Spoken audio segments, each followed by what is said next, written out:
मेरा नाम अपनी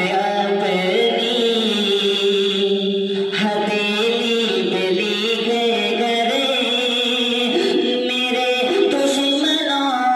को वो दिखला रहे थे।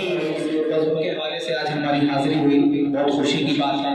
मोहतरम जनाब अंसार पैकर साहब हमारे बड़े हैं, हम सभी के अजीज हैं